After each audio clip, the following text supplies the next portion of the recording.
This is an Audio Wool original.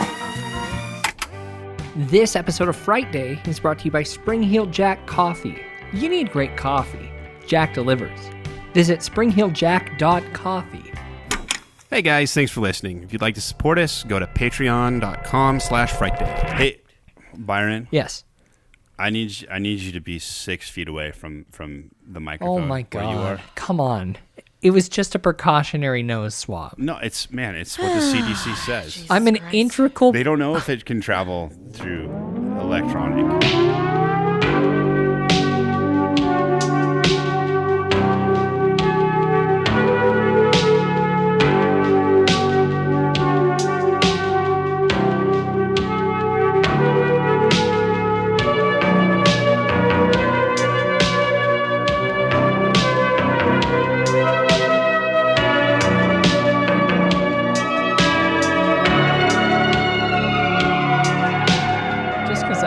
Fine then. I think you'll be okay. Fuck.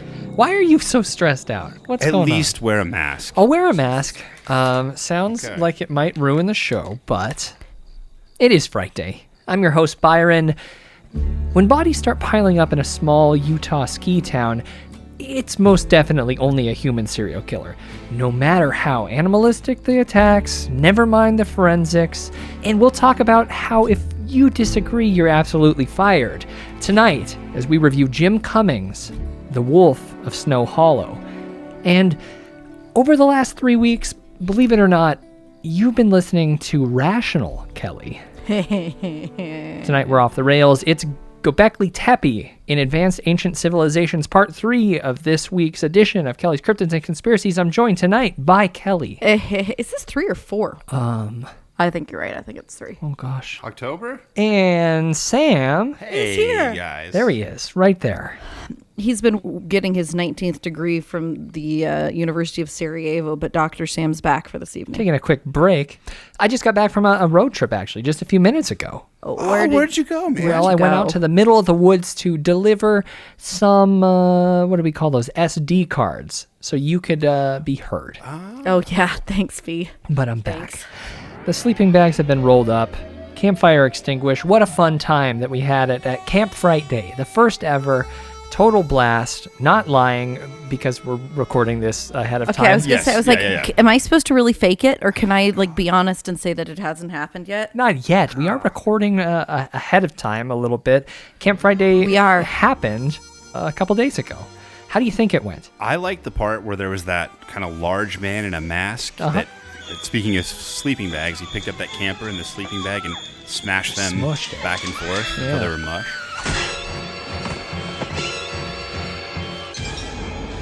That was pretty cool. I mean, we left with less than we had when we arrived, you know? Well, yeah. We always do. Because we shared. I appreciate every single one of you who showed up and hung out, and all our guests, Tessa, Axe Slasher, awesome music. It's very humbling. Are you thanking Kelly for her friendship bracelet? It's very Craft hour?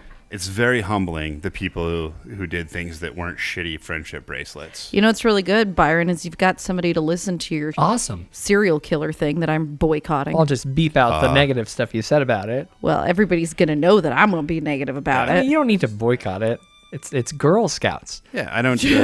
oh, God. I don't get out much, and so it was really meaningful to get a chance to hang out with all you folks. So thank you for letting us do what we do. And we're going to have a Camp Frightday. Maybe in the ashes of whatever's left, but... Maybe next year we'll be able to do something in person. That would be really cool. It would be really good. But I echo everything Sam said. I imagine I had so much fun hanging out with y'all and that I didn't look stressed out the entire time. He's not going to be stressed out. Sure. I won't be just staring at a steaming computer. Smoking, I guess. Steaming? Why is it steaming? It was great. I'm thrilled to be looking towards the next one. That is, if I make it that far. I did get my first COVID-19 test this week. The first of hopefully many. And your brain's leaking. That stuff's not that fun. They're sticking metal Q-tips up your nose.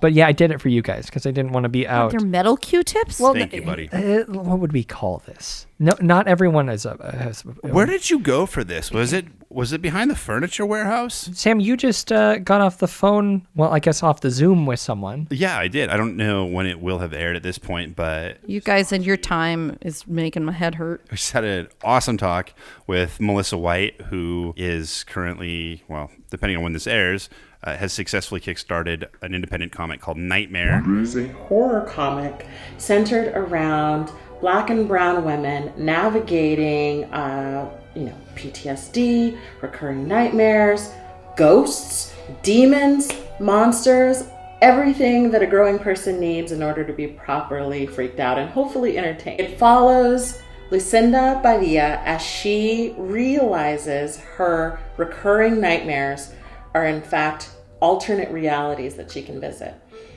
She and her girlfriend, Kara Williams, start to navigate these realities, discovering horrible monsters, crazy conspiracies, and a plot to invade another reality. She's an amazing person who knows a lot about horror movies and life. Really had a fantastic discussion. I hope that we can keep her in Frightday's lives because I think she is a valuable addition to anything.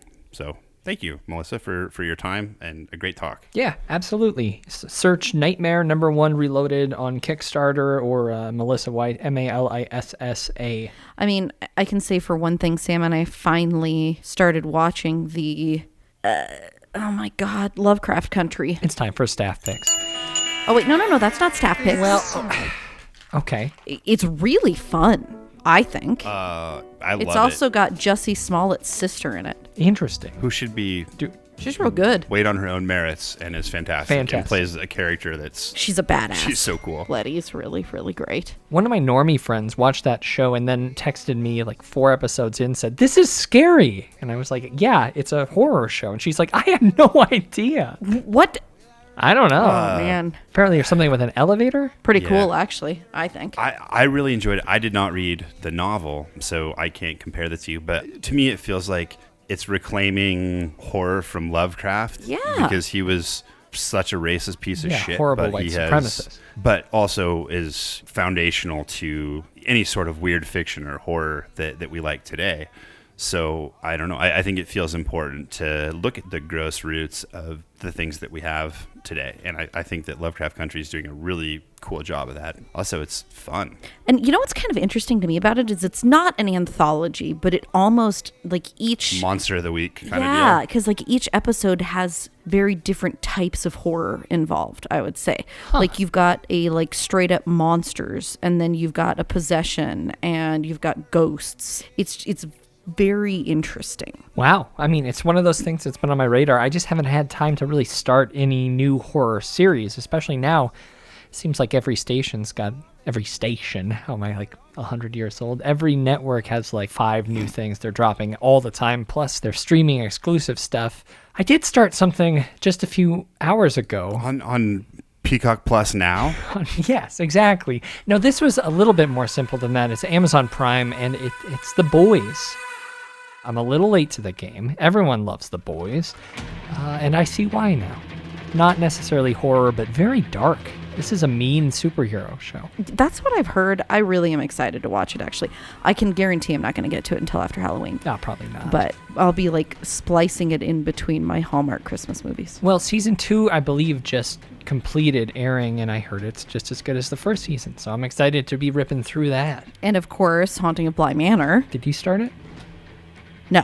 Yeah, me either. What's wrong with us? But I'm going to. Yeah, at some point. It's time for staff Very excited. picks. They say so much, but they never tell you if it's any good. Werewolf movie with P.T.'s mom in it. The Howling, horror straight ahead. Staff picks. Who wants to start? Oh, God. Let's pretend like this is some sort of a video store company meeting. We need to start charging more for people not rewinding. Okay. I mean, I've got a 2014 American-Mexican co-production that we watched before Frightday was a podcast. It was more of a group hangout. This film is called Late Phases.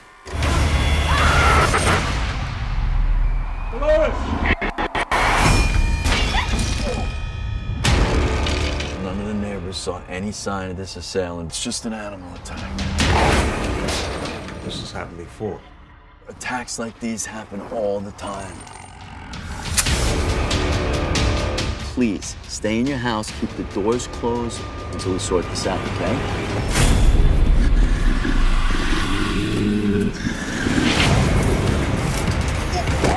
Seems like such a nice place to live. People don't come to places like this to live.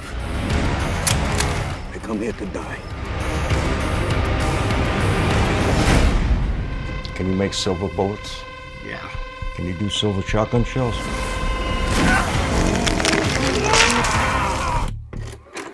A secluded retirement community is plagued by mysterious and deadly attacks until a grizzled war veteran moves in, rallies the residents, and discovers a beast is behind the killings. Of course, doing a werewolf film, because the film we're covering tonight also werewolves. Pretty direct tie-in. But do y'all remember this one? I actually do. Byron, how funny is that? I mean, it's surprising. I remember it. Yeah. It's a Spanish director named Adrian Garcia Bogliano. Sounds more Italian. He also did Here Comes the Devil and a film called Scherzo Diablo. That's the one. Scherzo Diabolico. Which we covered in episode 73 along with Jack the Ripper. Remember that series? Didn't we do Late Phases? What episode did we do Late Phases? No, that was a pre-podcast film. No, it wasn't. We did that together. I don't believe so. I think we watched it together. Yeah. Fuck, I remember that. No, I mean, it's good. It's good to remember watching it. Isn't that just as good as covering it for a show? Oh, God. No, did we get any content out of it? No, so it was true. Wasted time, Byron. I mean, wasted time. Manscaped actually did reach out to us, by the way. We need to get back to them. They want to... What's Manscaped? Okay, yeah. What is that? Is that a product or a... It's an electric razor for body grooming for men. God damn it. Where's my wine company, Byron? I'm working on incredible. it. Thank you. Nick D'Amici's performance as a blind war veteran, outstanding. You would also know him as Mister in the Stakeland franchise. He was also in the U.S. remake of We Are What We Are. Also got my boy Ethan Embry. I can't remember what episode I talked to him. One of the best dudes. It was probably... Oh, he's so rad. He is really fun. Solid creature design in this werewolf flick. It's a smaller film. It's a slowish burn. I enjoyed this quite a bit. It's like a werewolf movie for me. I think, Sam, you dug it a little bit, right? I know. I liked it a lot. I thought it was very good. As soon as you mentioned it, for some reason, even though I knew what it was, I was picturing... what was the Fede Alvarez one where they're doing the little heist? Don't Breathe. Yeah, Don't Breathe. For some reason, I was picturing the good/bad guy from Don't Breathe. Yeah. Except in his apartment, blind, being stalked by a werewolf. I mean, there really should be a blind versus blind comparison. It's so sad. Like 2014, 15, 16, I was so into horror then. I'm not saying I'm not now, but there was just like this new wave of indie horror that I really, really dug at that point. I dig a lot of the horror that's coming out. Well, I'm excited for Possessor. It does look pretty great, which we are going to be talking about pretty soon here. Back to this thing, Late Phases. Real good. Fun movie. Check it out. I actually agree with you. Okay, are you ready for mine, B? Yeah, what you got? Better be werewolf. You need to bear with me for a minute because you're not going to like it at first. Yeah, you need to wolf with me for a minute, and then you're going to like it by the time I finish, I promise. No. 1944. Okay, fuck you. That's how you start every staff pick. That is not... You are such an asshole. A time before color, and you're always cranking that thing. He's mad at me because I picked Abbott and Costello Meet Frankenstein last week. The boys from Jersey are on the march across northern Europe, but the Krauts have stopped at Belleau Woods. I wish people still talk like that. World War I. So fucking cool. What you got, Cal? So if you go on YouTube and you're trying to watch It's the Great Pumpkin, Charlie Brown, turns out that it's copyrighted material and you can't find it. But if you search that... Copy what it? If you search that on YouTube, the first thing that comes up is a Halloween special from 1986. It's the Great Pumpkin, Charlie Brown. No, but it's actually Garfield. Oh, I do see that in the still. Okay, do you see that? Yeah. That is my staff pick of the week, and this is why. If you watch it, it is the originally recorded 1986 broadcast from some place in the Midwest. Yeah, WSAW 7. And it's got all of the Halloween season original commercials in between it. Garfield's Halloween Adventure, sponsored by McDonald's. It's a good time for the great taste of McDonald's. Amazing. It does seem kind of okay, cool. so It's really cool. And in fact, there were like 3 or 4 McDonald's commercials in it. And the girls, of course, Creech and Puck, were watching it with me. And they got so excited because, first of all, they don't watch commercials, right? Because we just have streaming stuff. Of course. Everything that came up, of course. I want that, Mom. I'm like, sorry, they stopped selling those like or they're really 35 years expensive ago. on eBay now. Yeah, well, exactly. This is actually amazing. This is where the story went. So the girls see the McDonald's ones. Scared Silly, starring Ronald McDonald and the Chicken McNuggets. Ronald, nice to see you in this neck of the woods. Come on. What are you making? We're stirring up secret sauces for dipping. We're ready, boss. Let's make sauce. Oh, well, at least I got my hair done. I have an idea. Whoop-de-doo, McDonald's sauces. You can always count on them to be terrific. And it's, remember when they used to do the buckets at Halloween? Gosh, yeah, how could I forget? What do you put in your McDonald's Halloween pumpkins? Boopty McBoo, matey. Carrot and McGoblin.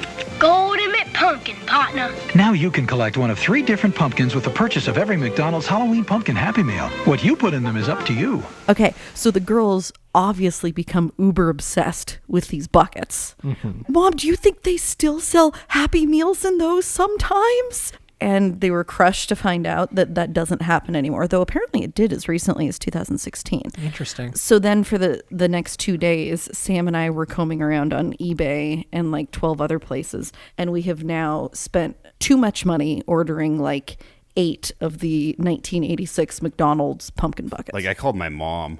I was like, "Hey, Mom, do you have any of those like old McDonald's buckets up in the attic or something?" Yeah. She's like, "No." Oh my God. Just the thousands of dollars worth of those that have been like left in sandboxes. For sure. So anyhow, we've got a bunch on the way. Why are they always in sand? You're right. They literally are always in sandboxes, and they're sun bleached. Yeah, these ones are not going to be. These ones are going to be cared for. Wow. I'm very excited about them.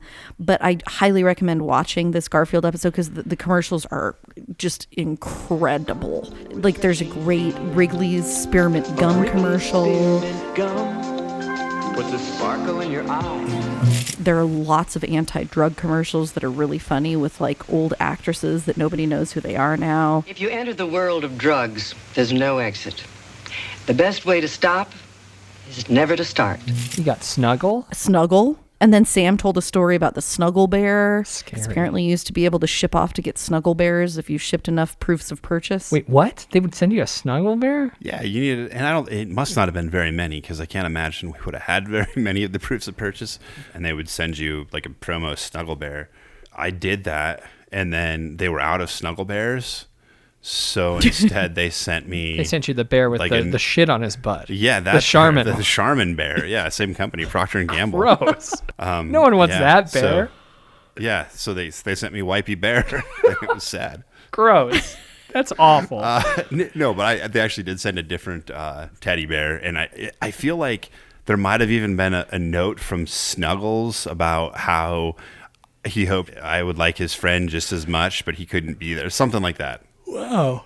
That's pretty cute. Yeah. You sure your parents didn't just do that for you? I'm not sure of anything. I'm just telling you what my impressions and memories were. Oh. So in the same spirit of this, I'm going to be gathering some really fun YouTube links because I fell down a rabbit hole after watching this one. There are some great 1980s Halloween specials with commercials intact on YouTube that are just endless fun. You know who has an amazing website for that stuff? Is Dinosaur Dracula. He is great. That's his website. That's like his life. Incredible. I don't know. It is really fun. Oh, and isn't this our Halloween episode? We didn't even mention that. I hope y'all are having a spooky week.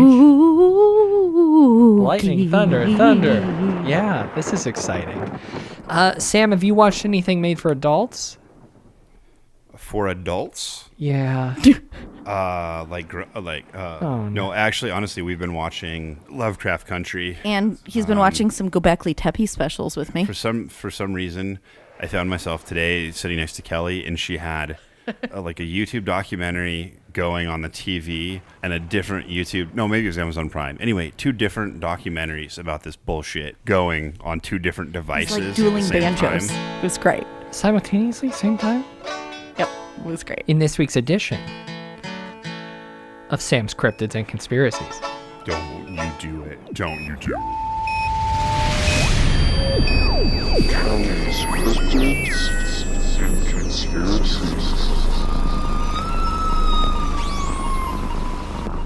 didn't give his staff picks. Oh. That was your staff? Oh, no. Yeah. Well,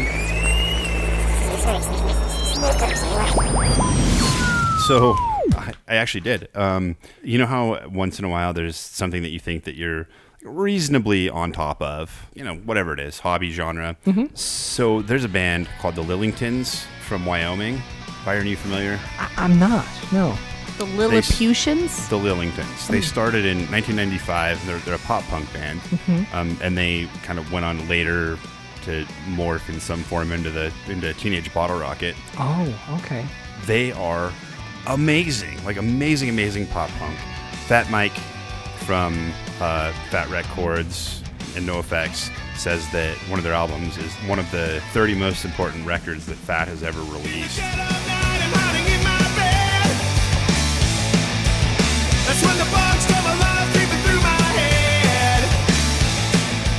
They're his all-time favorite pop punk band, so I fell down a rabbit hole. But they have theme albums.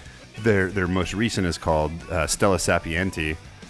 I don't know how to say that. It's Latin, but it basically means according to them, the wisdom from the stars. Mm-hmm. And it's a whole concept album about Is it aliens? Well, I mean, they sing a lot about aliens previously, but it's I don't know. It's deep. Secret societies. You think weird it's about things. Göbekli Tepe? No, but it's very spooky month worthy.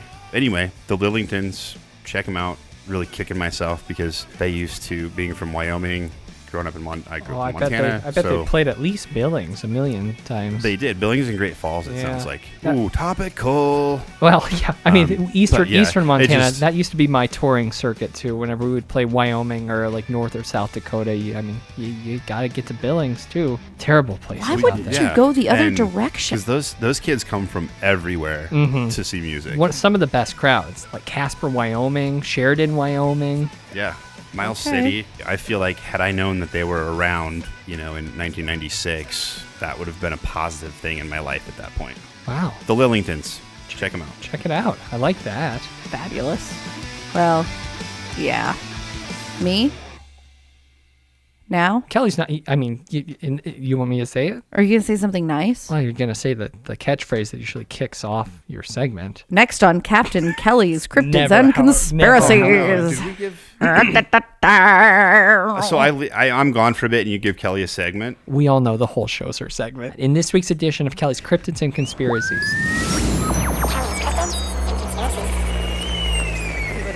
Is Turkey Month because we're kicking it off with turkey. Well, it's not even. Everybody, it's not even. This turkey episode's month. Gonna sail you into Turkey Month.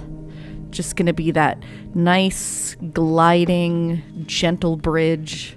And you're gonna find yourself in Turkey Month. So, Kelly, you're gonna find ourselves the center of a change.org petition to cancel Turkey Month. Yeah. No. I will be the first 5 signatures. Okay, I'm sorry, but I need something to get me through the election. And Byron, segue. It's not my job. Kelly is supposed to start talking now. Hey guys, guess what? Tonight we're talking about Göbekli Tepe. I'm not 100% certain of the pronunciation. I've listened to it no less than 500 times. Mm-hmm. I've heard people say Göbekli Tepe. I've heard people say Göbekli Tepe. I have actually been working on different mispronunciations, so I'm going to try to mispronounce it a different way every time I say it throughout the segment, which I'm going to probably try to say it a lot too. Okay, well, you shouldn't need to say it in this. Sam, can you tell us what a UNESCO World Heritage Site is? Well, I think Göbekli Turkey is one of those sites. You didn't need to do that. I just wanted you to tell everybody what they are. The UN has decreed that it's of such importance to culture and history as humans that it should be protected at all costs. That's basically it. There's no teeth to it. There's no... So the pyramids at Giza are one of those too, right? Yeah, and Gigi Allen's grave and, things you would expect. I mean, Byron and I had a good discussion last week about how the pyramids at Giza, it's absolutely insane that they don't seem to be as protected as you would imagine. Yeah, we were kind of grossed out by the reality of just how much it is like they are basically the same representation they have in Las Vegas. I really do think that modern social media influencers owe a lot to 130 years of pyramid photography in terms of capturing the magic. Right. Like I told Byron, it's like 180 degrees make it look amazing and in the middle of the desert, and the other 180 degrees show you why it's rotting because of... Like I said last week, shit and piss air. Yeah. Yeah, so you want to hear a fun story that I heard this week, Byron? Just real quick side note. Sure. A friend of mine who's actually been on the dig site at Giza and is friends with Mark Lerner was telling me about this underground cave, whatever. There's this site that they found on the Giza Plateau, and they've been trying to get permission to actually excavate for years and years and years and years and years. But there's a super shitty soccer field over the top of it, and the government will not give them permission to dig up the soccer field. Yeah, because they got a ball. Oh my God, it's so fucking crazy. He's totally right. Baller's got a ball. UNESCO World Heritage Site, Göbekli Tepe. We're going to talk about exactly what it is, and then we're going to talk about why it matters. All right, it's located in the mountains of southeastern Anatolia. This is in Turkey. Property presents monumental round, oval, and rectangular megalithic structures erected, in theory, by hunter-gatherers in the pre-pottery Neolithic age between 9,600 and 8,200 BCE. Those dates are rough. These monuments were probably used in connection with rituals, most likely of a funerary. Sam is not correct. Yeah, funerary. Of a funerary nature. This makes it the oldest place of worship ever discovered. Distinctive T-shaped pillars are carved with images of wild animals, providing insight into the way of life and beliefs of people living in Upper Mesopotamia about 11,500 years ago. So guys, this places the estimated construction 6,500 years before the construction of the Great Pyramids. When this was discovered, it was a BFD. You see, an American archaeologist first stumbled on the ruins in 1960, actually in the 60s somewhere. Basically was like, this makes no sense. This is probably nothing important, and wandered away and never returned. And then in 1983, a farmer found this random stone carving sticking out of the ground. Originally, he and the people who investigated it thought it was from ancient Rome, which was like cool, but whatever. And then the next known archaeologist to stumble across it did not walk away. Klaus Schmidt, that was in the early 90s. He continued digging and researching there until he passed away of a heart attack in 2014. And the dig is ongoing, but there's a lot of question. And this is very important because unlike other things that I might bring up, you know, like we did in that first episode, some of the underwater things, Byron, this is acknowledged by basically all mainstream science as something that rewrites our understanding of the progression of human civilization. There's a lot of debate within that because this is such an isolated thing. It is the earliest of so many pieces of human civilization development that theories run rampant, some of them very boring, some of them amazing, and we're going to focus more on the latter tonight. So, in Turkish, Göbekli Tepe actually means potbelly hill, which just reminds me of that line in Pulp Fiction where that girl's talking to Bruce Willis about... You were looking at yourself in the mirror and you wish you had some pot? Hey, pot. Hey, pot belly. Pot bellies are sexy. I want a pot belly. I want a big belly. You should be happy. You guys remember that part? It's been a while. I'm sorry. No, I don't. No? Sorry. Okay. Well, all right.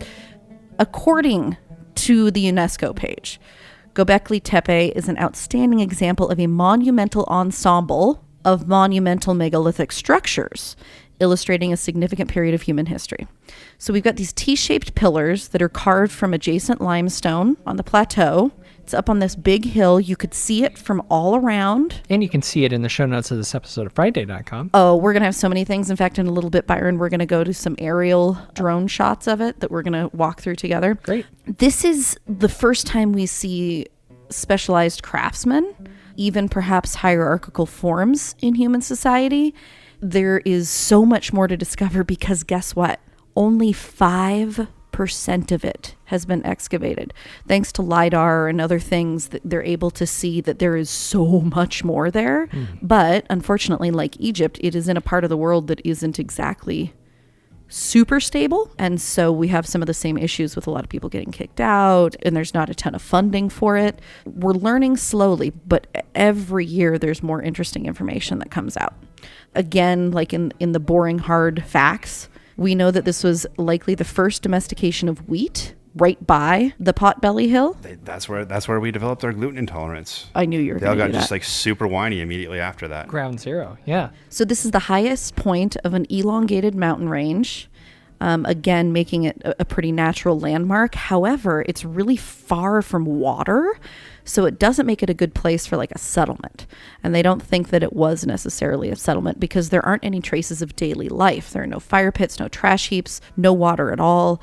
Everything from food to flint had to be imported, so it isn't considered a village, at least yet, though they keep uncovering new layers, and they're not sure, obviously, what they're going to find as they keep going down. But as of now, what we have does not indicate that it was any type of a residential area, okay? Meaning that there's potentially some sort of... other purpose. Okay, I was going to say that there's probably another group of structures somewhere else that could be bigger. There are, yes. In fact, they've discovered a bunch of settlements kind of around the area, and there's debate about the dating of those too, but... So what kind of protection does a UNESCO World Heritage Site receive? Kind of the same protection that the UN offers anything, like in Hotel Rwanda or... Sure. Very little to none. Okay. And it is the United Nations Educational, Scientific, and Cultural Organization is what UNESCO stands for. Yes. Yes. So one of the big things that this rearranges for a long time, historians, archaeologists, anthropologists, people have thought that civilization started, people started villages, and out of villages grew religion.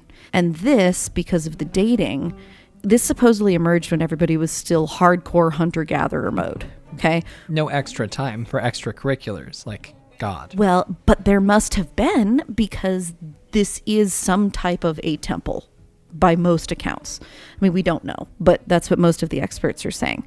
And it was a long time before temples emerged again. In fact, the next temple dating that we have that isn't contested is 5,000 years later in southern Iraq. Wow. So it's just weird. Which is interesting to me because it seems the idea of temples or things like that, you have to have the emergence of some type of a shaman or priest class to do that. For that to happen, at least initially, it again just seems to me like this could be way off base, but it seems like you would have to have developed to a point where there was basically enough stuff to go around so that you could afford to have some section of your society that did something that contributed absolutely literally nothing to anything. Okay, Sam, let's not go there. And then that changed, obviously that all flip-flopped.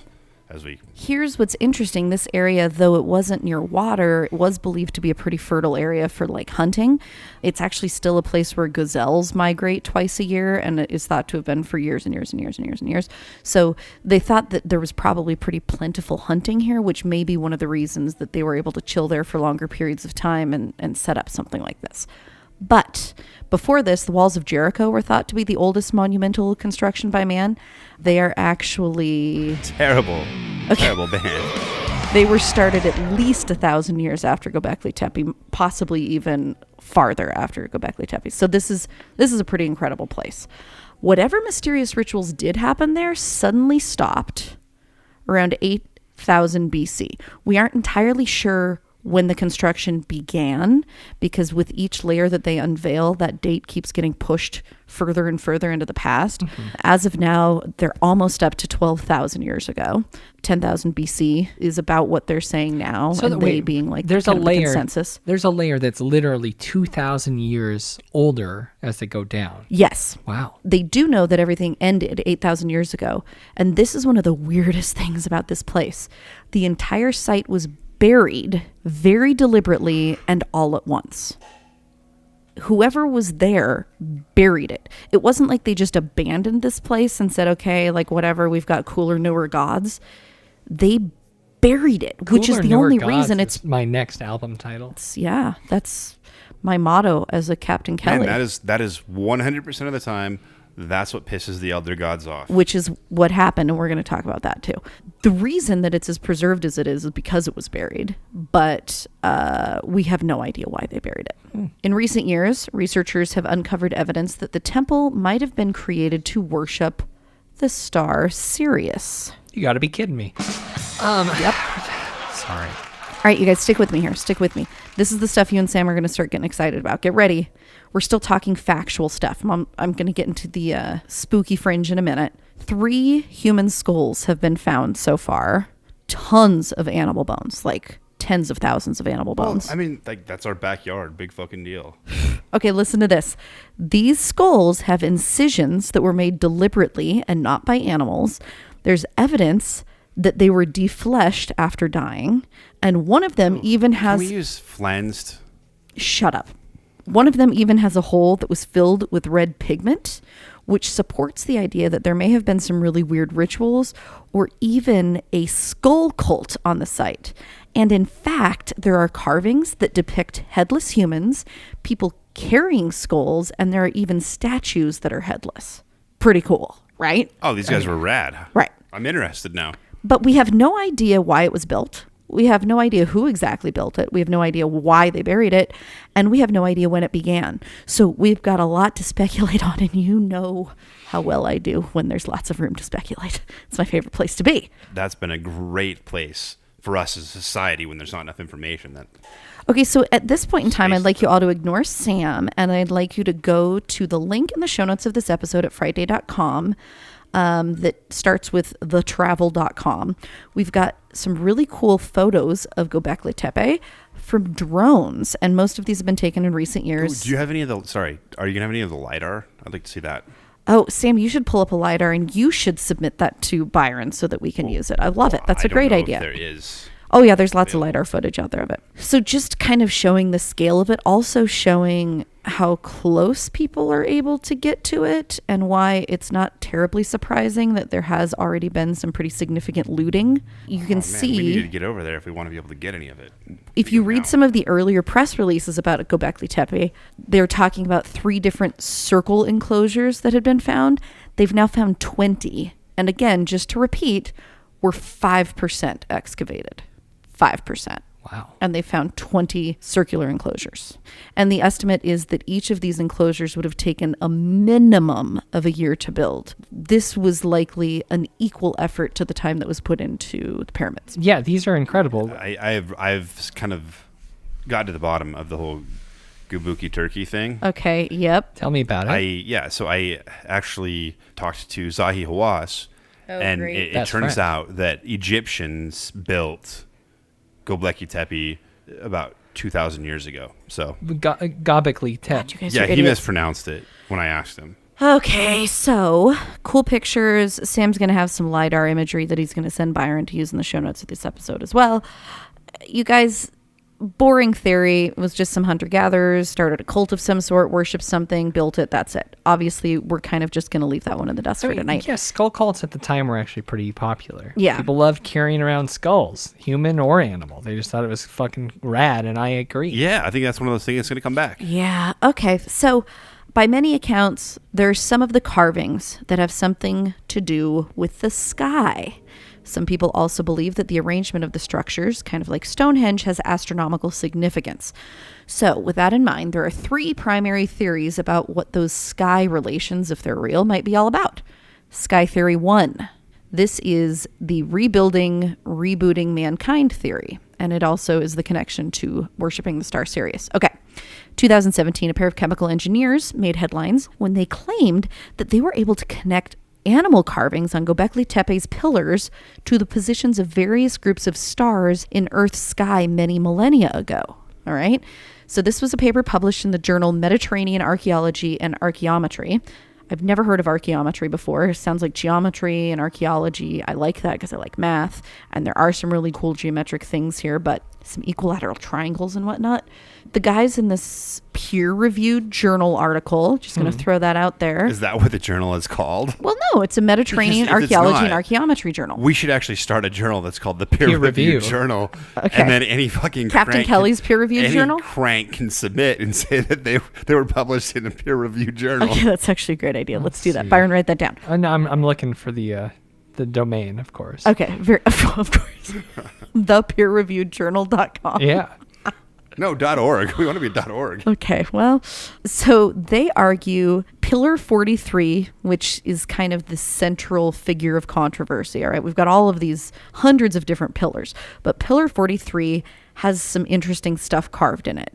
Sometimes referred to as the vulture stone, and that's because some people believe that it is really just depicting a vulture and that they did essentially sky burials in this civilization, which was similar to what you see in Tibet. And basically what it means is they would prep a dead body somewhat, but then they'd put it up somewhere high and let the vultures pick all the flesh off of it, and then they'd bury the bones or do something with the bones. Yeah, so Saturday. Yeah. Big deal. Yeah.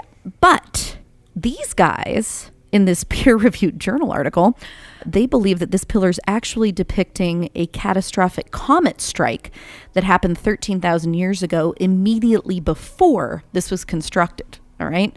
This idea got a lot of attention because scientists already have suspected that there was a big comet that struck Greenland around this time, potentially triggering the Younger Dryas period.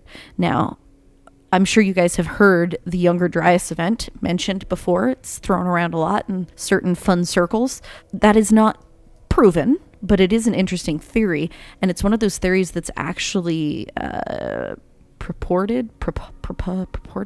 Well, tell me a little bit more about the Younger Dryas impact hypothesis. So the idea, well, we're going to hear it straight from the horse's mouth a little bit later, Byron. He's going to summarize it better than I can. Great. But essentially, it's the idea that there was this huge comet that was as much as 100 miles wide before it broke into pieces, and it exploded, really effed stuff up on the planet.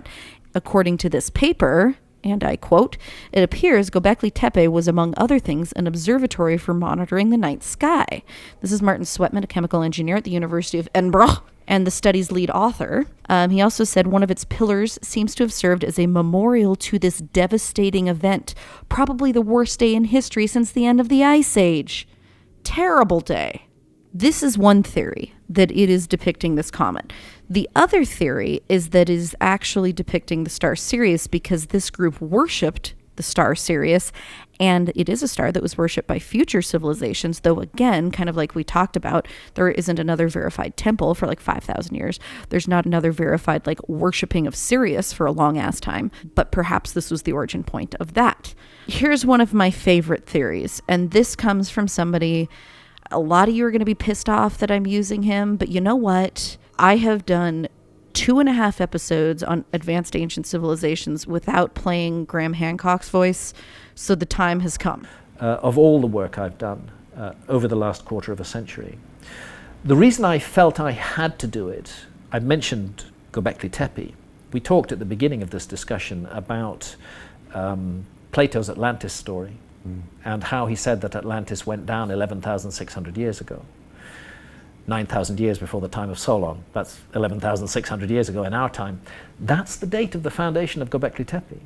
It's very set, very clear, absolutely founded 11,600 years ago. Exactly the date that Plato gives for the ending of Atlantis. And Göbekli Tepe doesn't fit. It just comes out of nowhere.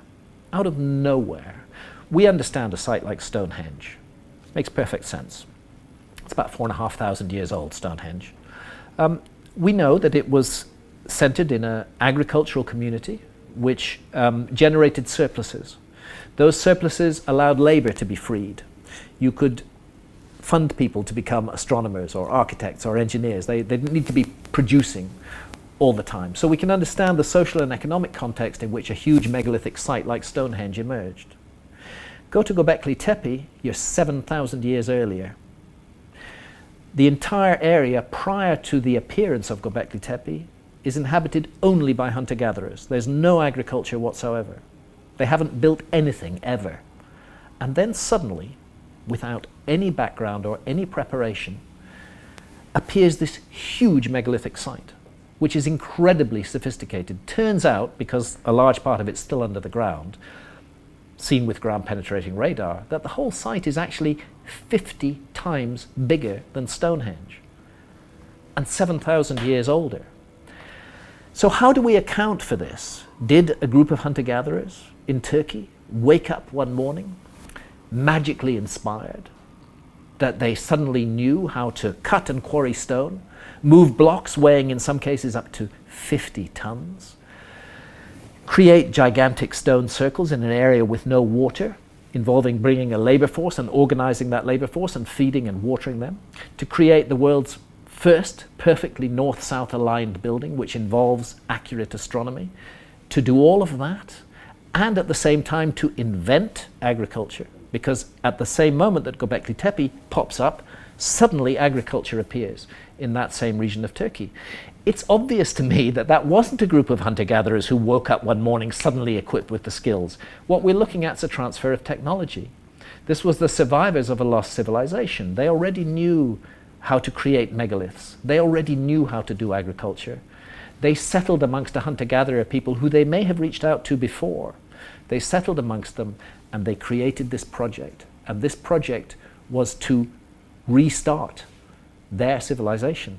It didn't quite work, but they got somewhere. They created this huge site. They invented agriculture. We are all the descendants of that. All of the agriculture in the world today began around Göbekli Tepe 11,600 years ago. It's an extraordinarily... In addition to explaining some just basic background of what he believes Göbekli Tepe was, obviously I am not an astronomer. I am not a historian. I'm just a captain. But he gives some seemingly, based on my quick fact checks, some seemingly factual information about the current theory surrounding a possible comet impact that started the Younger Dryas and that could be what is depicted on Pillar 43. Are these aliens? Are they humans? No, they're humans. They're human beings. But came from this and transferred technology over to this other space? Yes. Okay. First of all, it's important to understand that the Earth changes that took place between 12,800 and 11,600 years ago were utterly cataclysmic, beyond all imagining. The science is now in, it's very clear. We had an interaction with the fragments of a very large comet, a giant comet, which originally may have been as much as 100 miles in diameter. Coming from him. It was drawn into the inner solar system about 20,000 years ago. These things come from very far away. They come from a place called the Oort cloud, which is almost light year away. It's so far away. It's so far away. A huge sphere of trillions of comets in the very outer solar system. But disturbances, gravitational disturbances, can send comets out of those safe orbits, winging in towards the inner solar system. It happens from time to time. And the evidence now is that we got one of those, a big one, about 100 miles in diameter, about 20,000 years ago. It entered an orbit that crosses the orbit of the Earth. And for the next 8,000 years, nothing bad happened. They missed each other. But 12,800 years ago, at least 8 fragments of that comet, and we know comets break into fragments. Many of your audience are young, but those who were around in 1994 will remember comet Shoemaker-Levy 9, which hit Jupiter with spectacular effect. It broke up into 20 fragments. Each one of those fragments hitting Jupiter was equivalent to more than the entire nuclear arsenal of the Earth going off at once. Something similar happened to the Earth 12,800 years ago. At least 8 pieces of this large comet, some of them up to a mile in diameter, hit the Earth. The primary impacts were on the North American ice cap. There were impacts on the Northern European ice cap, and the furthest east that we've documented impacts is actually Syria. 50 million square kilometers of the Earth's surface was devastated by this comet impact.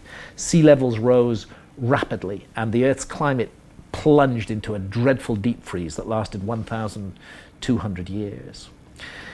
This event was of a scale, of a magnitude, that is quite capable of having wiped out almost all traces of a former civilization.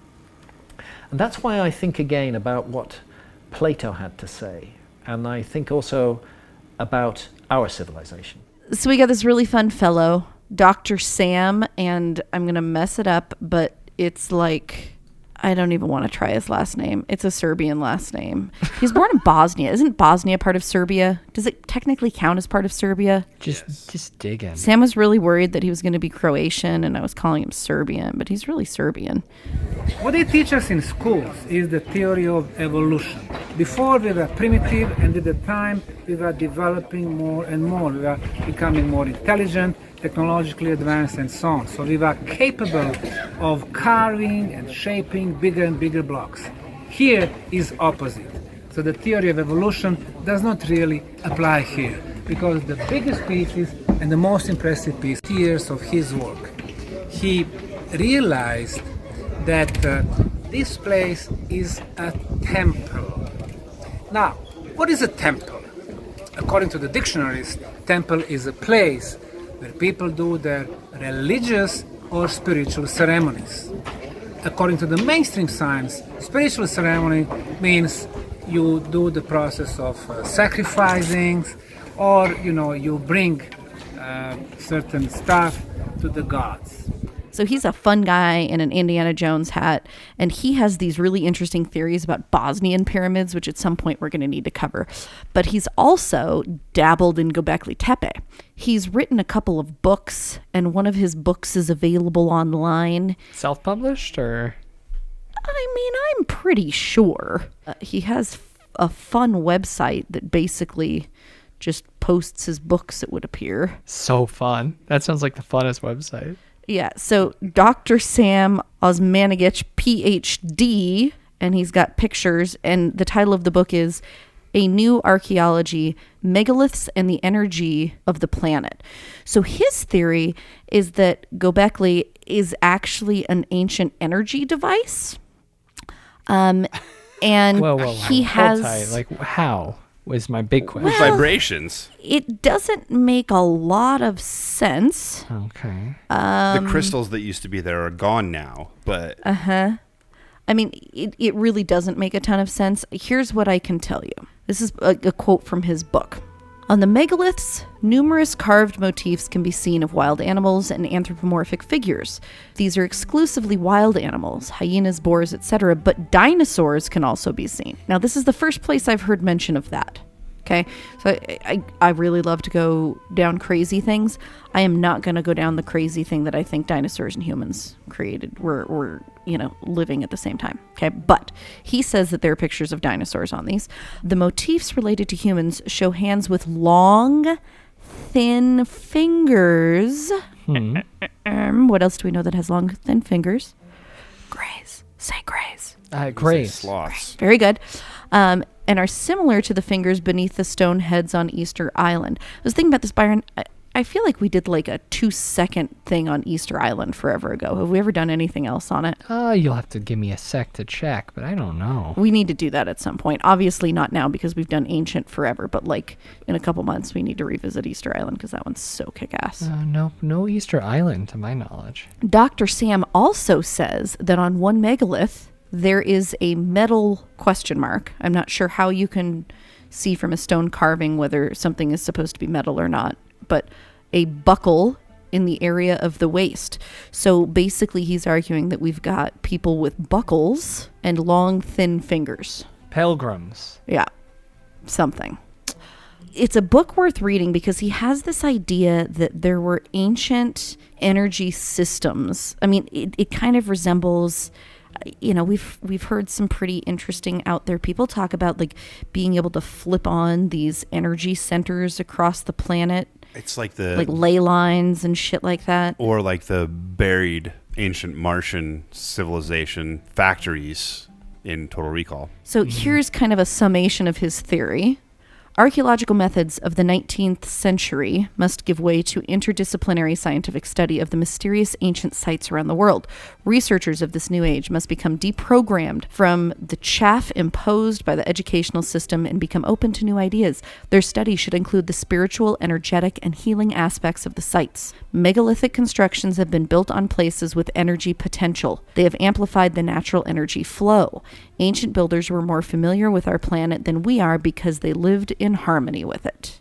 And then he goes forth to explain a whole bunch of different sites and why he thinks they fit in, and one of them is Göbekli Tepe. When it comes to the builders, instead of taking bedtime stories about the primitive caveman having nothing to do and shaping and carving all these beautiful megaliths, they should realize that by using the filler material with so much of the ground human bones, it probably tells us something about approach and attitude the real builders had toward Homo sapiens, who, by the way, didn't even live here. This is a huge place. We have 8 circles. When I spoke to Dr. Klaus Schmidt, he told me 2 important things. The first one was that the site was probably between 15 and 18,000 years old, and the second one, there are probably dozens, if not 100 circles. And not a single residential house, kilometers around. What does it tell us? It was not built by, those hunters and food gatherers 14,000 years back. And interestingly enough, we're going to close tonight with a gentleman by the name of Andrew Collins, and I heard a pretty cool interview with him. There is an off-the-wall podcast that I've had to listen to quite a few episodes of this month. Okay, you didn't have to listen to that. Okay, well, I kind of did, though, because it's one of the only podcasts that actually has this material covered in depth. It's Earth Ancients with Cliff Dunning. But I was listening to this interview that he did with Andrew Collins, and actually this interview came from earlier this year. Mr. Collins was forcibly removed from the site at Göbekli Tepe earlier this year and has been banned from the country of Turkey. And in listening to his interview, he was actually making a lot of sense, because he has this theory that he does not believe that civilization began in the Fertile Crescent. He thinks that there was civilization already up in like the Siberia area, and that some of those people came down, provided tools and methods to the people who built Göbekli Tepe, as though it was the locals and these people that were just transitioning out of hunter-gathering that built it, but they were getting help and guidance and blueprints, if you will, from more advanced humans that lived closer to Siberia. And all of this made sense. In fact, at one point he even said, like, you don't need Atlantis, you don't need Lemuria. And I'm like, okay, so maybe this guy's like less crazy than Hancock. All right, I'm going to keep listening to him. It turns out that one of the reasons he got kicked out of Turkey is he wrote a book with this theory in it. And he also hypothesizes that the Kurds from Turkey are direct descendants of these ancient Siberian people. And because that is viewed as Kurdish sympathy, and the Turkish government views Kurds as terrorists, he was viewed as supporting terrorism and is not allowed to go there. Otherwise, he's going to end up in jail. In fact, the last time he was there, he almost did end up in jail earlier this year. But, I mean, Turkish prisons aren't a terrible place to spend a vacation. I mean, I feel like they're pretty bad. They sound bad. Maybe. So I said, Kelly, you should go read some stuff on his website, see what he's got, order some of his books. So I jump onto his website, and here's what I find, guys. Andrew Collins believes that the pyramids, Göbekli Tepe, and many other mysterious ancient sites are, quote, still being built because time is merely a construct of humans. Now, okay, I'm like this is a little fringe, but there's actually, because of quantum entanglement, which I need to do a whole episode on quantum entanglement someday, and it does give way to a questioning of our interpretation of time. And it's very interesting. And so I'm like, okay, all right, that's fine. That's cool. I can deal with that. We can do the Matthew McConaughey flat circle thing, and I'm okay. But then I read this and got really excited. Before the dawn of civilization lived an ancient population known today as the Denisovans. They were extremely large, robust, and quite striking in appearance. They were also incredibly sophisticated, creating advanced technologies as much as 60 to 70 years ago. I don't think that that's right. I think he means 60 to 70,000 years ago? 1,000 years ago. Yeah. We're just going to skip that part. I'm just going to say, because that is what it actually says on his website, but I'm sure it's wrong. They were also incredibly sophisticated, creating advanced technologies. Andrew, the writer of a new book, Denisovan. How do you suppose you pronounce that, Sam? I don't know. Denisovan. Denisovan Origins, co-authored with Greg Little, reveals the Denisovans' incredible journey, showing how they almost certainly kickstarted human civilization as much as 45,000 years ago. He also reveals the Denisovans' extraordinary achievements, what they looked like, where they came from, and how they created a universal belief in humanity's cosmic origins, found much later at places like Göbekli Tepe in Turkey and the Great Pyramid in Egypt. Andrew continues on the theme of trans-dimensional portals, revealing the results of consciousness-driven communication with N beings. They include sound recordings of very low-frequency activity and strange mechanical bursts of white noise. He will explain his manner of communication and ask participants to join him in connecting with these ultra-terrestrial N beings. You guys, on his website, he appears to still be doing tours and shit. Okay. It showed that there was a place that he was like last week. These Denisovans communicated with white noise? Well, it reminds you of, what was that? There was a spooky ghost movie about that. No, I think it was actually called White Noise. Yeah. Like with the static. He was trying to talk to his dad or something. Do you remember that? Do you know what I'm talking about? Okay. With was it Michael Keaton or something? It was somebody like that, yes. Yes, might have been Keaton. Or Dennis Quaid or... Yeah, it was one of those. Meg Ryan. One of those, for sure. Okay, but here's the thing, you guys. Like, he's doing tours... And in fact, next September, he's got a 12-day tour of Turkey with Ancient Origins and Travel the Unknown, which are 2 other groups. I mean, it would be good to get like a whole month of Turkey done in September. Oh, I could record 1,000 hours. Well, oh my God, you certainly could record that much. I would have to listen to it. I mean, who knows what next year holds for us? Yeah. Here's the thing. At some point, we're going to have to get an interview with him, Byron, because he starts connecting all of this back to, wait for it, Skinwalker Ranch. All right. Well, we'll have to reach out to Andrew for How sure. amazing is that? How amazing is that? Okay, so in summation, here's the takeaway.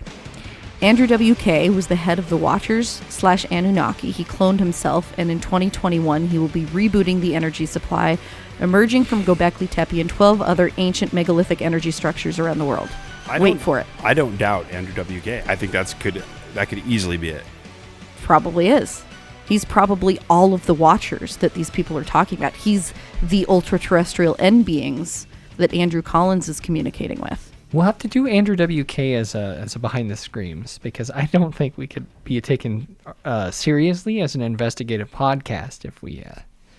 Are you kidding me?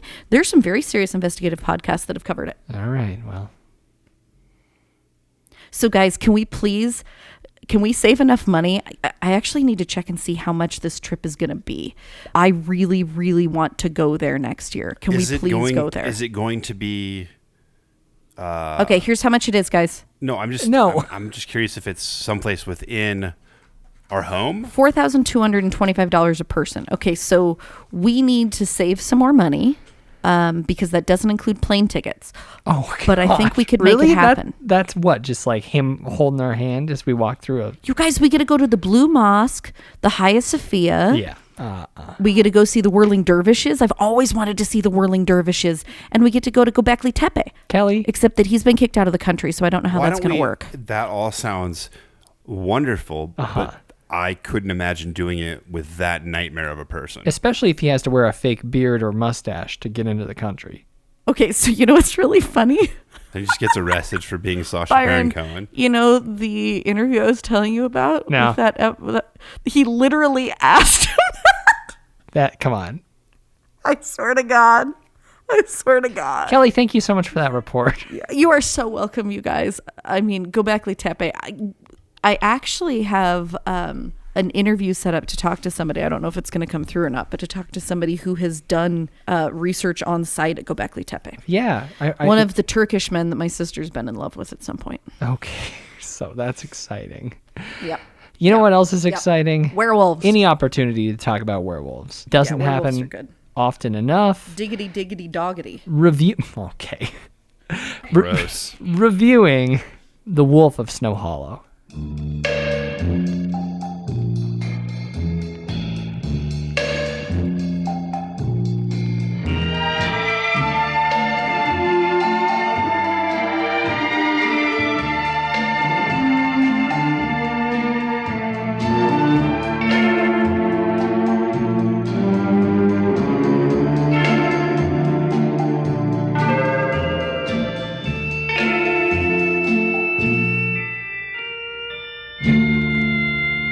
We hope you're enjoying your visit here this evening. Now, on with the show. The Wolf of Snow Hollow is a 2020 American horror comedy film written and directed and starring Jim Cummings, as well as Robert Forster in his final film role. Sam, could you share a little bit about this film? Terror grips a small mountain town as bodies are discovered after each full moon. Losing sleep, raising a teenage daughter, and caring for his ailing father, Officer Marshall struggles to remind himself there's no such thing as werewolves. Oh boy. And that is a challenge sometimes.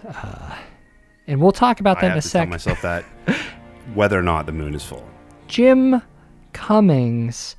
I don't know if you guys remember this, but I think it was the 2019 or 2018, it was like a proto-normie roundup end of year thing. Yeah, 2018. I talked about a little film directed by this guy called Thunder Road, and it was my favorite film of the year. Thunder Road. Absolutely can't get enough Thunder Road. I saw the world premiere at South by Southwest Film Festival. The end had me cry laughing. The film won the Grand Jury Award. One of my favorite films, one of my favorite directors, one of my favorite actors, one of my favorite writers, Jim Cummings. So happy he did a horror film because I get the chance to shame-free talk about him and his work. So this is a big one for me. That's all. I'm very glad because Jim Cummings is someone who comes up frequently in our discussions outside of the show. So I'm really happy that we got to check this out because he's important to you.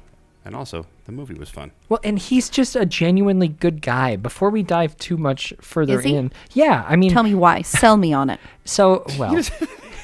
He's always been a huge supporter of indie cinema. He's done a lot of shorts. Did you guys watch the Thunder Road short that I sent you? No. Probably not, and that's fine. I'm sorry. He's been extremely lucky well, he's also extremely talented.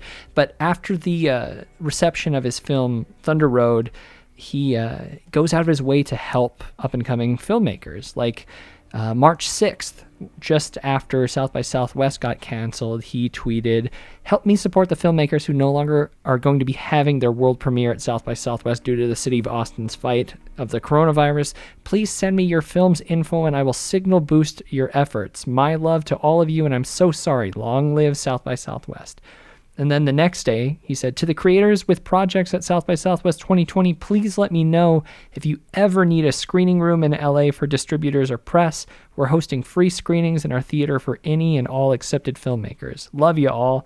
And then this is more recent. This was in June. He said, "I've been doing this and ignoring the oncoming depression that recent film students will suffer, so I'm saying it now. If you are struggling to find footing in the film industry, I've been there. Reach out and I'll always do my best to help you." So he's just you sold me. He's sold the me on it. fucking I'm sold. best, man. This is the kind of great. uplifting stuff that you see on his Twitter all the time. He's like one of those guys that's like, it's going to be a great year for filmmaking. I've actually got some clips. Who I used to be able to count on for that was Andrew WK. Being positive and kind. That's super cool guy. Mr. Positive. I just used to be able to count on Andrew WK for that, and now he doesn't post anything like that anymore. So enough of me just loving on Jim Cummings, but what do you guys think about this film? Where do we start? Do you want to talk about Officer John Marshall, played by Jim Cummings? Yeah, he is in a rough spot. He has been through a terrible divorce. His ex-wife does not like him, and he does not like her. No. He's got a teenage daughter who's about ready to go off to college, and she's less than thrilled with his parenting style or lack thereof. She's trouble. Her name is Jenna, and she's played by Chloe East, who she was in 3 TV shows I haven't seen. Maybe Liv and Maddie. I don't know what I wrote. I wrote Live and Maddie, which isn't right.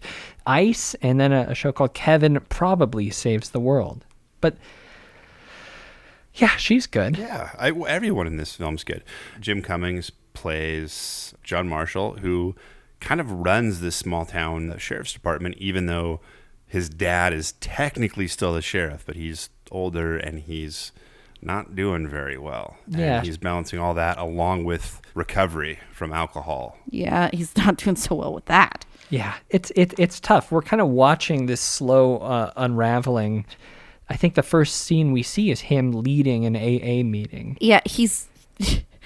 and don't get me wrong, AA meetings are super serious, and I think it's amazing, people that are able to do that. But it was really funny. That scene was freaking hilarious. Hi, I'm John. I'm an alcoholic. Hi, John. See a couple new faces here. Welcome. I've been in the program now for 6 years. Sober for 3. We're no saints. Yeah, that's right. We're no saints. I got drunk for the first time. I was 15 years old, and I turned to the kid next to me, I guess, and I said, "This is what normal people must feel like." I'm not good with anger. Backseat drivers. My ex-wife, she, woof. You met her. She's the mother of my daughter. I could never say a cross word against her, but she can be a real fucking piece of work. Some nights I get so angry, even just thinking about it, I get these crazy ideas about renting a backhoe, setting it up on her lawn, putting it in drive, and just watching it crawl through her house slowly. Not to hurt anybody, obviously, but just to have somebody acknowledge that I'm here. Ronnie made oatmeal cookies, so everybody thank Ronnie. Yeah, sure, dive in. But I wouldn't be here if it weren't for the 12 steps. And I'm living proof that if you can just focus, and not let the monsters inside of you come out, if you can just concentrate on the 12 steps and becoming a better person every day, then you can... What's the problem? I'm sorry. What's the problem? I don't hear people. And that's the kind of stuff that I've noticed Jim Cummings does best, are these long one-take monologues like that. You see that and also so many moments in Thunder situations Road where you feel guilty for laughing. It really does remind me of Todd Solondz. Solondz, is that right? Sure, yeah. Wiener Dog and Happiness. Yeah, same kind of. Like, I mean, it's not as it's not surreal quite and as weird. dark. Yeah. It's not as like completely dark, but it's you find yourself going, oh my God, I should not be laughing. This isn't funny, but it's funny. Just going back to that, his 12-step meetings, which are kind of, I don't know, almost like interludes from everything else that's happening. Mm-hmm. And it really struck a chord with me. And he starts off introducing himself, and then said, "Well, I'm paraphrasing here. I'm going to butcher it, but it was really powerful to me." He said, "Like, oh, this is what other people feel like," and that really resonated with me. I thought that was pretty poignant, and it was buried in like kind of funny deadpan, but. Mm-hmm. Anyway, yeah, I agree. I completely agree. I'm with you on those monologues. And that's the thing is like, I'm going to keep saying Thunder Road, so I apologize already. But that film is like billed as a comedy, but I think when I was describing it to Kelly a couple weeks ago, I was like, it made me cry so many times in front of my dad on Christmas morning. I watched it with him. Oh, dude, I am coming to your house next Christmas, not my house. It's so great. And buddy, I'm bringing the COVID. Please don't. I don't need that right now. But like that's the kind of vibe that he brings. He loves these broken characters and really kind of exploring their lives. Like Officer Marshall is a very complex character. Everything isn't given to you. It's not explicit, but you feel it. You can tell that he's like on the brink of losing what he has left, which isn't much. So. That aspect of his character also, I thought, was very appropriate for the times that we're living in now, because he is a dad and an ex-husband and a son and a sheriff and also kind of just a normal police officer, and he is trying to do all of them his best, and he's doing a shitty job at that because nobody can do that. So he's failing at everything, and you can just feel that grinding on him. He's trying so hard, but even like what is more than the bare minimum, it just doesn't work for him for some reason. Yeah, and he very obviously just doesn't have the tools, although he seems like he would do the right thing if he had the chance and he had the tools to do it. Yeah, whether it's he's like a malfunctioning robot. Sure. Yeah. He's like the most likable fuck up. Yeah. I mean, until Well, there was a point for me. So in this town, there's been a murder. There's also another officer that he's partners with, played by Ricky Lindholm. Do you know her at all? No. So like her face. Okay, so here's what got to me. Yeah. Her face looked like a morph of Sweet D and the Waitress mixed together, and it confused me. Yeah. She looked familiar. I felt like I should know her, but I also didn't really find anything when I looked her up. Knives Out, Last House on the Left, the remake. Yeah, I remember seeing Knives Out, but I don't remember what the hell she like. I was trying to picture her, and I'm like, well, she's one half of the duet Garfunkel and Oates. Pregnant women are smug. Everyone knows it. Nobody says it because they're pregnant. She was in Hell Baby in Under the Silver Lake while they're looking at a Kurt Cobain poster. You remember that? Oh, yeah. And she's the girl that moves in downstairs or across the pool. She's the one that's really nice and comes and hangs out with him when he gets sprayed by the skunk and he's sitting in the bathtub. She's great. She's a porn star. Oh, that's right. Not the one that moves in. No, she's the porn star.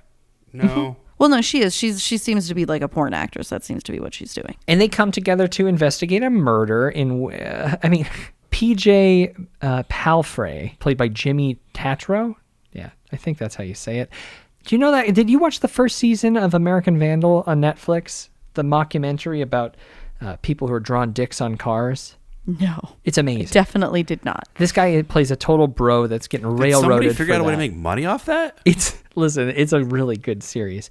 But he usually plays like bro stereotype characters, but in this one, he takes offense to someone using some slurs at a bar he's at with his girlfriend. Unfortunately, his significant other was, I guess, eaten by a werewolf. You know, to quote the police, and her parts were missing. Mm-hmm. Yeah, her parts were missing. Any signs of sexual abuse? Could you have Officer Robson fill in on that, Sheriff? We have a lot of work here. You can answer that question. I may look old, but I can handle it. Any sign of sexual abuse? Sheriff, that part of the crime scene is missing at the moment. Do you mind speaking to Officer Robson about that? We're going to shut down the road. Yes, sir, we're working on it. It's the part Hard that's to missing. tell. Yeah, can't do it. So that's fun. We got a werewolf. We're talking horror. We're there. We got there, folks. Look at how happy you two are. Look at you guys. Just thinking. Love the werewolf. Puckwudgie's going to be a werewolf. Oh, that's fun. That's a good costume. But this is also... the kids actually got in a fight. No. Got in a fight the other day about whether werewolves were dogs or dogs were werewolves. And it's because the little one really, really, really wants our dog to be a werewolf. That's like really bad. That's a big argument. What's the genus? They're canine, right? Yeah, Canis dirus. So right after they discover this body, the whole town is kind of turned upside down, and Sheriff Hadley, the father of Jim Cummings' character, John Marshall, this is where his insecurity about his health comes in, which I thought was like a really cool element of this. I don't know. After he talked to press, he seemed very concerned, and the guy was like, "Dad, you did fine," and that's a good way for us to develop that it's his father as well. Like, so many like layers in the writing of this that are just like... Shut the door. Go. Think they noticed anything that I seen together? You did fine. Oh, I feel like I've been having a heart attack. No, you did fine. Wait, you said you feel like you're having a heart attack like right now? No, since about August. Did I do all right? I don't want them to think I was, Dad, you did fine. My ticker, not going to slow me down. Did you know that he had brain cancer, I believe, on the set of this? Are you serious? We're talking about Sheriff Hadley, played by Robert Forrester. This was his last role. He's a legend. He was in Jackie Brown, Mulholland Drive. He played a character, a guy named Ed. He's a pawn shop owner in Breaking Bad that got, I believe, a Saturn Award for Best Guest Starring Role on Television the year it came out in 2013. But he died October 11th, 2019 at the age of 78 from brain cancer. So, oh, God. Incredible performance. He was so great. I love him. And apparently, according to Jim, he came on set and was like, just acted like Jim's biggest fan. He was just a huge supporter of what he was doing. And it's really great. And he did a good job throughout this film, like acting like very vulnerable.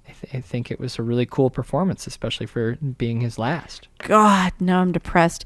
I'm sorry. Was in, he also did the Twin Peaks: The Return. That's also right. Yeah. He did 10 episodes. I loved him in. Yeah. And ironically played a sheriff in that as well. You want to talk more werewolf stuff, or you want to talk about him eating dinner with his family at Bonanza's? I would like to talk a little bit about the werewolf stuff, because especially we got to do like the first couple... Spoiler. Well, no, we're not going to go that far. The first couple incidents where we see the werewolf. Yeah, what do you think about the actual look of the werewolf? First, it's like every time there's an incident, you see a little bit more of him. Sure. I loved it because I felt like it really hung on to the, didn't have to deal with a bunch of really shitty CG, and it was really fun and spooky to watch. Mm-hmm. It was interesting because for the first couple of shots, it's all backlit. Yep. And then you just straight up see the werewolf. I could have used with a little bit more of a slow reveal, but I didn't hate what I saw when it did show. I liked it. I was very happy with it. It was very traditional werewolf. Actually. Yeah. Sam, how do you feel about it? I Yeah, I thought that it was interesting to have that much of the reveal that quickly. Yeah. I think it... Was it that it quick? made sense. Like halfway through the movie, guys. Well, no, I mean, yeah, I don't but know. it wasn't. It was just all there, all at once. You know, it was an interesting choice, and I think that I'm it going makes to argue sense. with you assholes because no. I believe you. When the girlfriend kicks the bucket at the beginning, we see nothing other than her blood. Yeah. Then the second incident With Liz and Miley. Yep. We see just a tiny bit. We see like corners and like blurry fur. Yeah, but then the last shot is like from the side, maybe 30 feet away. Yeah. Remember that? Oh, I thought it was... They kind of end it with the werewolf standing upright at a distance. That's true, I guess. But they had... It wasn't all at once. Like, they inched us there. My point is that I think it works for everything else. I agree with Sam, and we won't be talking. tiptoeing around things here. Yeah. He's dancing over there, and I can hear him. Yeah, I mean, Liz and Miley's death, it was really hard on John Marshall. It's a real gradual stress that's kind of being put on him, and he continues to refuse to believe that it's anything other than a serial killer. Shut down the mountain. Get these fucking cars out of here. Call your people. We need this parking lot. John! It's another young woman.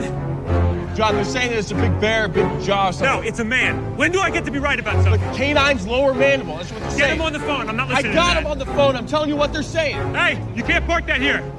You can't park that here. We need you 500 feet away at least. The crime scene. Just park up Elm Street. I got Monica Bravo out here. Who the fuck called the news? None of you talk to me at once, okay? Yes, sorry, Brittany. I'm going to be there January 28th. Do not fucking call me again, okay? Do not call me. I am at work. Who's the victim? Is she local? Looks like it. We gotta get a van to pull her out of here. All right, hey, do we have anybody of our guys in a van? We're gonna need fingerprints. Her top is gone. Her what? Her head. Her head is gone. Got it. Yeah. I can't hear you. You gotta fucking speak up. They're saying it's a wolf.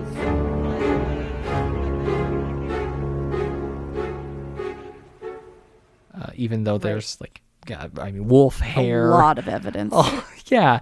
And it's interesting, speaking about serial killers, I got a quote from Jim saying that it's closer to a serial killer story. I was reading the books of the FBI criminal profiler John E. Douglas and watching the first season of Mindhunter.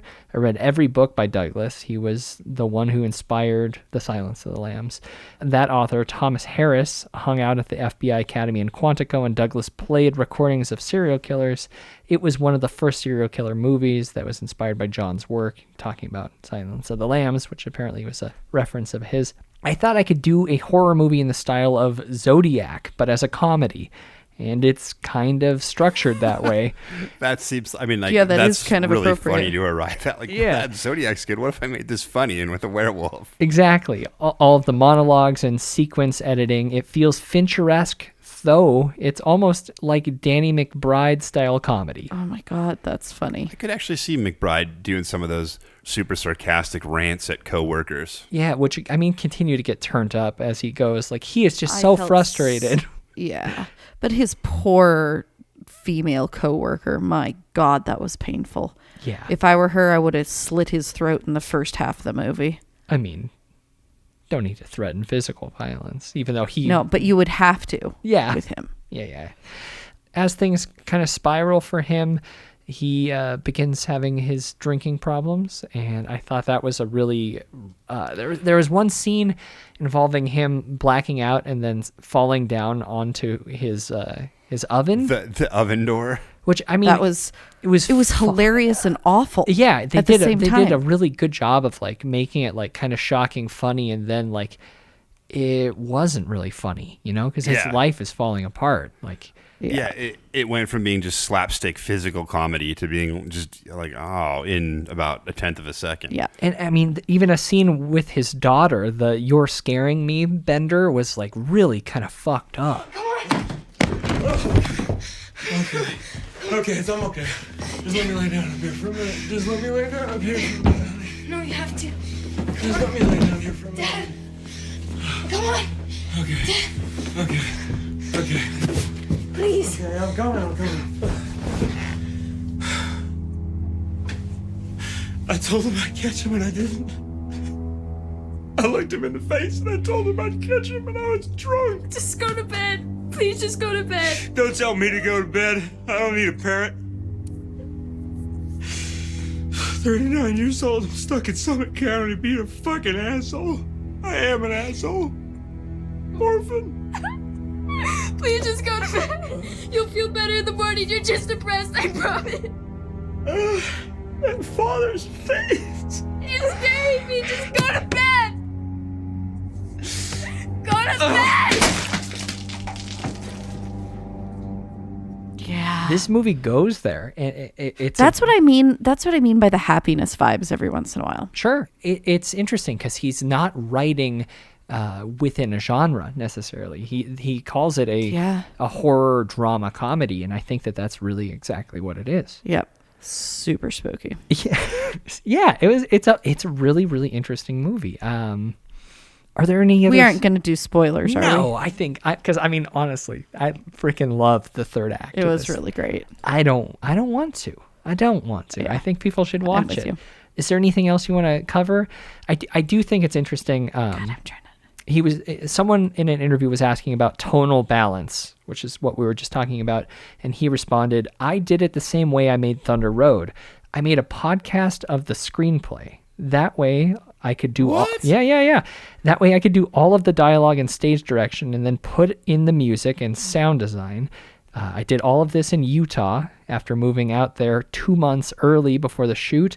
I recorded it in our hotel room, and I was able to hear the movie out loud to get the tone right by feeling out when it wasn't working. Tonally, again, it's a comedy horror drama, and you can feel that by listening to it, knowing when the jokes land, when the jump scares work, and when they don't, which is... I actually found a little video of him doing it on YouTube. He posted like this. Hey everybody, it's Jim. I am in Utah getting ready to make this new werewolf movie. I don't know if you can see, this is the world that we're in. It's a very cold and very cool mountainous area. Today I'm recording the podcast version of the script, and I just kind of wanted to show you guys what a professional setup looks like for this kind of filmmaking. So this is just industry standard. This is the Zoom recorder that you can get off of Amazon. And then just, your regular yoga mat. This is what the pros are using. I think James Cameron's doing this stuff for the new Avatar movies. If you want to get with the program and start making big movies, this is how you do it. And if anybody tells you otherwise, they're just, probably don't know what they're talking about. So weird. I think that's a really interesting way because, I've heard a lot of people are like, go make your movie, which I kind of agree with that philosophy. But at the same time, you can do it auditorily as well, which I think is a really interesting way to, I guess, not waste resources. Exactly. That is him doing that for 2 months, by himself saved a lot of money that you can put into the production. Even though I'm sure the locations in Utah are probably pretty reasonable, but don't they have like a bunch of tax incentives these days? It's like Utah and Georgia. Yeah, Georgia's a huge one. I've never heard of anything in Utah, but I wouldn't be surprised. That's where they shot what was Hereditary, was also Utah. So. Oh, really? Yeah, it's very possible. I freaking love this movie. Again, one of my favorite likable fuck-up characters. It's a perfect balance of horror and comedy and making me sad. It's a beautiful film.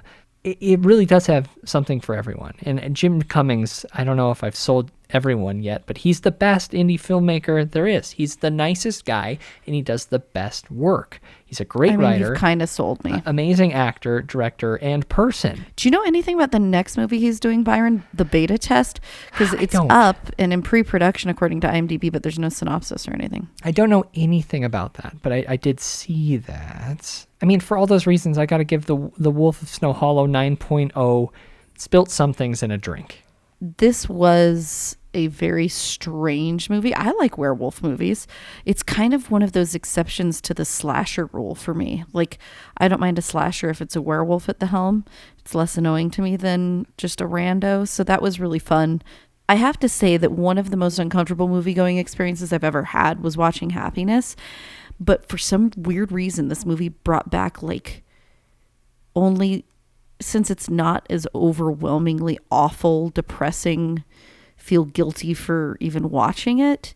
It just touched on kind of the same really skilled tonal balance, I guess, is what it all comes down to, is this idea that, wow, this can be a completely relatable, depressing scene, but I'm also laughing. It's just very human. It seems to represent life a little bit more than most horror movies are able to do.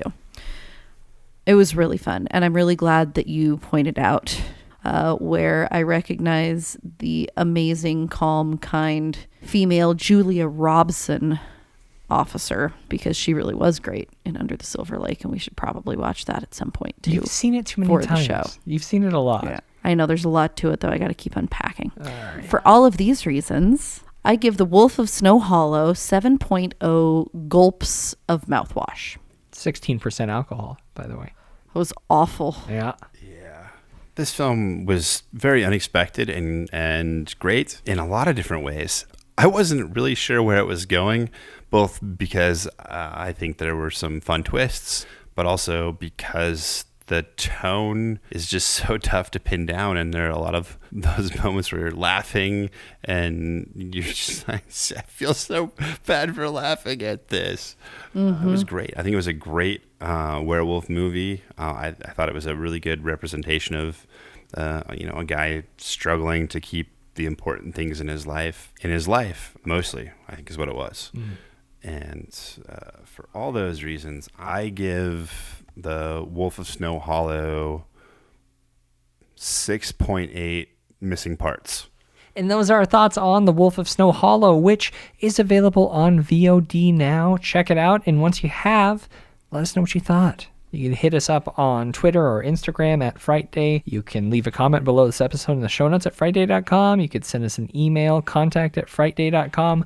Or we could just talk about it in the Facebook group, facebook.com/groups/Frightday. Highly recommend you follow up on watching the other works of Jim Cummings, because I think he's one of the best out there right now. If you haven't taken that away from my ramblings yet, you ain't listening.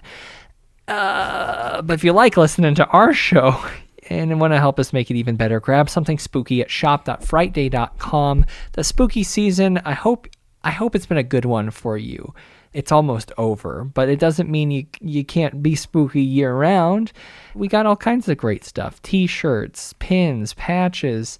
I've been teasing a bunch of new stuff for the Frightday Society members. I sent them a couple pictures of the new items that are going to be available. I mean, some just to them, but others are going to be in the store soon. So yeah, keep your eyes there. Shop.frightday.com. And yeah, it's late. It's actually really late. This is the latest we've recorded in a long time, and we're going to be turning in, but there's plenty more for you to feast upon when you join the Frightday Society at patreon.com/Frightday. You want another episode each week? You're going to love Behind the Screams. Byron lets me say more on there, you guys. I just let you go. And they're almost always wind chimes. There's mostly wind chimes. It's freezing cold right now. I don't know how long we can be doing porch sessions. I'll hang them up inside. I think that's about over. I think it's done. Yeah. But yeah. It's supposed to be snow. So. Oh, God. I did see that. 3 days next week we're going to be having snow. There's bonus episodes of Kelly's Cryptids and Conspiracies, Byron's Serial Corner, The Writer's Room, Toast to Toast PM with Wine Kelly, and Cinema Autopsy. Members get early access to new products as well as 15% off everything at shop.frightday.com. And listen, being honest, again, what an incredible opportunity it is to make this stuff for you, and especially even more to be paid cold hard cash for it. I don't take that lightly, and it does really none of us do. Yeah, it means a lot to us. So just a handful more folks until phase 3, where we're doing our Twitch UFO program. Until then, I've been doing these little Friday night streams where I watch the more spooky and paranormal elements from the 80s, 90s, and 2000s.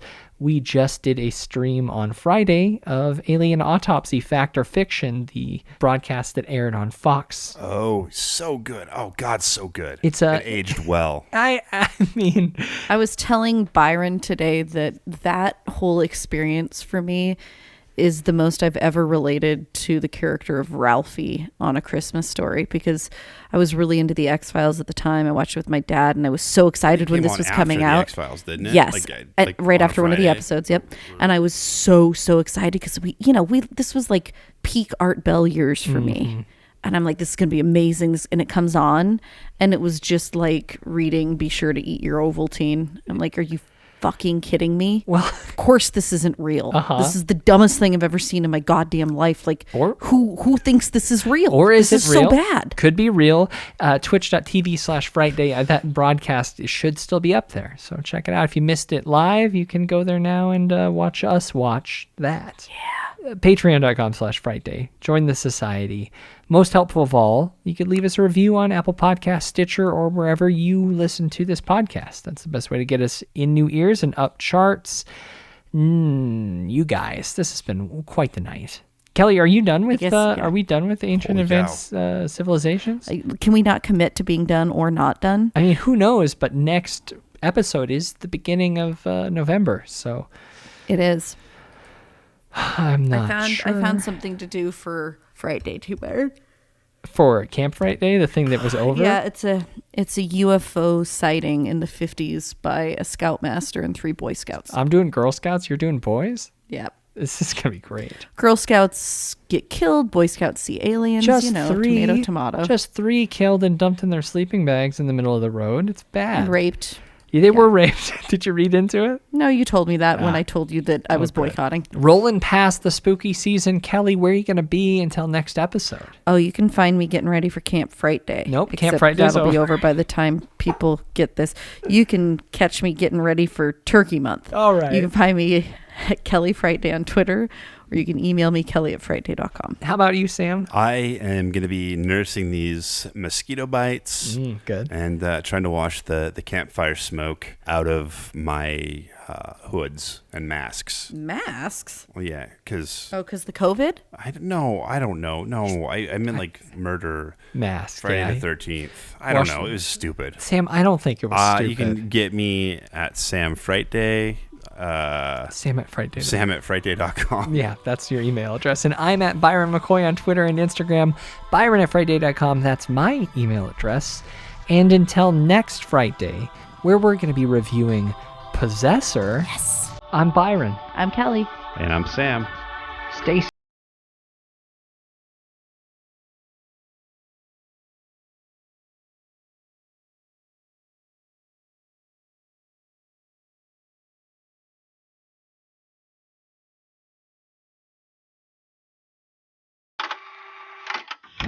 You've been listening to an Audio Wool original, produced by Byron McKoy, theme music provided by Cemeteries. For more programs like this, visit audiowool.co.